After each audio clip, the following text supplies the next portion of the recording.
You know, said I wish it was a different day, but you know, things happen, right? So we'll be back next year. You know, you don't just disappear because something bad happens. You know, we just got to go back and keep working. Did you feel like this was well, personally for you, just what kind of step was this season? You've had good seasons, but it felt like maybe this one was different. I don't know. Yeah, I feel like Shane really had confidence in me as a player, and they just leaned on me like at times, and that's pretty much what I've wanted my whole career is just to be that guy that's leaned on and that can carry you through. And I had the support like of my teammates and team, and no one does anything like by themselves. You know, like it's a team game, and like I was just fortunate to have great teammates. You just said we'll be back next year. Obviously, you have free agency coming up. Is that a statement of intent to be back? Yeah, well, like just as of right now until March, whatever. I mean, I'm still a Colt, so. But speaking to the contract stuff, I mean, I've made it this far, so as like just like I've loved my like 4 years here, but I wouldn't be doing my due diligence if I didn't explore like every option and find the best fit. Do you think I guess you can't anticipate what the Colts will do between now and then. You could get a deal done before because you are under contract. Would you entertain that, or do you want to kind of see what's out there to do yourself, you know, that due diligence? Yeah, I think we want to get a sense of what's out there before we kind of had a agreement that like we were going to wait until the season ended and kind of feel it out, and so there really haven't been any contract negotiations or offers just because we felt like it wasn't the right time. So whenever the right time is. Like I don't know when the right time is, so like I've never done this before. One thing you said about you want to see what's out there before. There's always a franchise tag. Would you be not pleased with the franchise tag? Well, I mean the franchise tag. I mean, like I don't think anybody would be displeased with $23 million,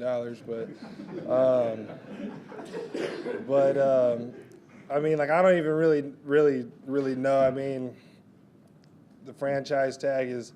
Like just like it's almost like it's like a tag of respect, obviously, because you get paid in the top 5 like of your position. But do I necessarily want to play on one? Like I wouldn't say necessarily. No, I do not want to play on a tag, but you can use that to work towards a long-term deal as well. When you decided to wait until free agency, obviously you were kind of betting on how this year would play out. Do you feel like you played your best? Are you happy with how this year went from your perspective? I mean, I feel like things can always be better. I missed a couple games, or I missed 1.5 games, like whatever it was, like with that hit, and came back and was still dealing with some things like from that hit. So, but for me personally, I mean, it went well. It didn't go perfect, and like I said, it was just the support like of my team and my coaches. So.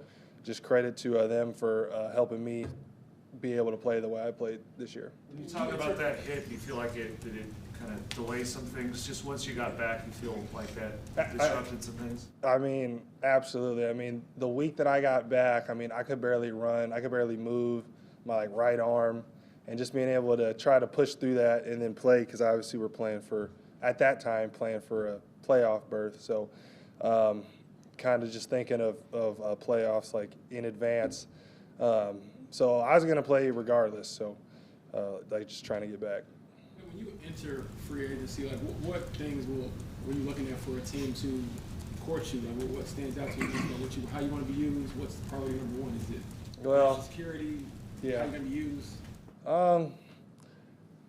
That's tough because there's so many things. I mean, it's like that's a loaded question, and I would just say like to generalize it, looking for the right fit for a guy of my skill set. So. Have you not been able to show your skill set here? No.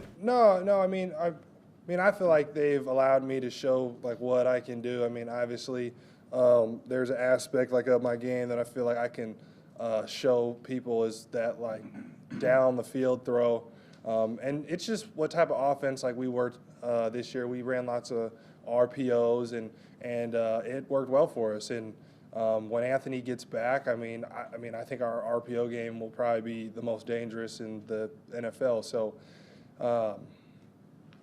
like it's not a bad thing, you know. I mean, 100 catches and whatever yards that I finished with. So RPOs can get it done too. With again, you're going to see what's out there, but with the idea that AR should be back, and have you seen enough of him and what you guys do together to think, you know, that we could work together pretty well? Absolutely. I mean, AR's been around, even though he's been hurt. He's been in meetings.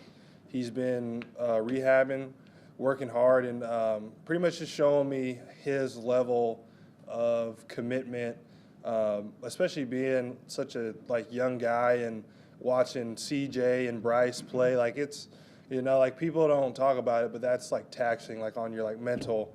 And he's watching them play well and just knowing that he wants to be out there too, and like he feels like that pressure and everything. So he's just ready to play, and like he's like working hard, and like I would expect like his best ball coming soon as in next year. What is the next step? I mean, you've grown a lot, right, in 4 years, but what's the next step for you? When you look at your game and what you want to do better and or add? Yeah, I mean, there's a lot of specific things that I could go in detail on for hours, but really just perfecting like my craft and like just looking at guys like Devontae Adams and like Reggie Wayne, who like really started going in like year 4, like just like they didn't necessarily start out like a Jamar Chase or a Justin Jefferson, but they ended up finishing and like they're gonna probably be in the Hall of Fame. So just continuing to progress like as I get older and just focus on reading defenses and being able to have accelerated vision and find those spots because the game has slowed down for me, and just being able to think like a quarterback can really just change our team. How did Shane help you make that jump this year? Obviously, you worked really hard yourself, but you know, AR is in there, Gardner takes over, like, and you were still pretty steady. So how did he help you just maintain a certain level of excellence? Yeah, I forget when it was, but I think we had a meeting. It was me, Shane, and Chris, and I went in there and I just said that I just need more targets. I need more passes. And Shane was like, all right, like, and then that's pretty much how it went. And then I think that was around like week 6 or week 7. And then from then on, like he kept that promise, and I felt like it correlated. Like I was playing well, and like we were winning. And obviously, I'm not winning games because it's a team sport, but I think it definitely helped. So I just feel like he just gave me that trust, and he basically gave me the keys to run this offense, and that's something that I appreciate, something that I always look forward to, and I don't take that lightly. So That meeting was during the season. yeah, When yeah, for it. yeah.